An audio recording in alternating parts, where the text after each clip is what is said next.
A steam train hurtling purposefully through the night is suddenly stopped, screeching and sparking, by a burning tree falling on the track. Men with guns, Trotskyist trainjackers, emerge from the bushes. They want hurt the driver and his mate. They say they just want their uniforms. A goods truck, containing who knows what, but I suspect something dangerous and subversive, is pulled by horse from a siding and hooked on. The driver and his mate are shot in the head. The Trotzleit, it's their train now and they are heading for Berlin. Everything leads to and everyone is going to Berlin. Babylon, Berlin, Sky Atlantic, Sunday, heart of the Weimar Republic.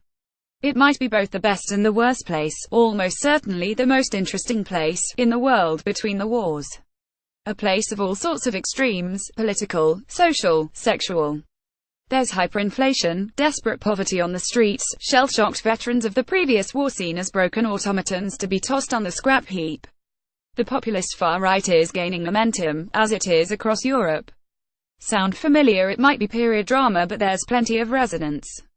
Don't forget the far left too, though, and that Trot Express speeding to the capital. In the nightclubs you wouldn't know any of this was going on. They don't seem to care. The jazz age is in full swing. They're partying like it's 1929, which it is. Sexing, too, everyone, with everyone else, there at it, the old VSD Vater. It's fabulous debauchery and naughtiness, a political maelstrom and a ticking time bomb. I think we all know where this, and Germany, is heading. Not a bad backdrop, then, to this lavish 16-part adaptation of the crime novels of Volker Kutscher. In the foreground is Gereon Rath, a police inspector from Cologne. Rath is a veteran of the First War too, and a sufferer of post-traumatic stress disorder. He hides his shakes by necking files of morphine on the sly, which also helps him to forget his strict Catholic upbringing. It's not yet clear, I don't think, where Volker stands politically. Or what exactly HES doing. Well, HES raiding debauched biblical porn shoots, but he seems to be delving deeper into even darker secrets too. Oh, and he enjoys a dance as much as anyone else. Equally intriguing is Charlotte Ritter, who by day finds work at the police HQ, cataloguing murders, in order to keep her family just about alive, while at night SHES up to no good along with the rest of Weimar. The club scenes, plus the train, and the outside recreations of late 20s Berlin, are fabulous and stunning and reflect the massive scale and ambition of Babylon Berlin.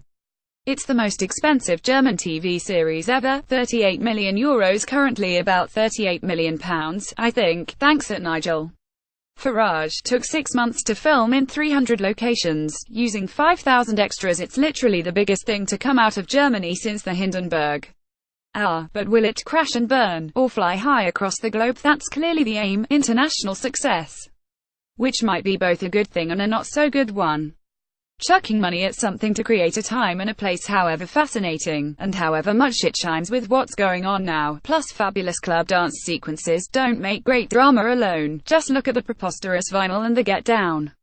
This is much better than either of those, because it's based on crime fiction. There's the momentum of intriguing plot and character development. But there's also a slight blandness about it that I think is partly down to its international ambition. Forget the Hindenburg, think about sausages. Let's get as many German stereotypes in as possible. No worst puns please, like case scenarios. This is an export sausage, not as strongly flavored as the ones for the domestic market, but one that is meant to appeal to a wide palate. No, that doesn't quite work, because Babylon Berlin has mainly, though not entirely, gone down well at home. So think of the other subtitled dramas you've loved recently, from Scandinavia, obviously, but also Iceland, France, Germany to Deutschland 83.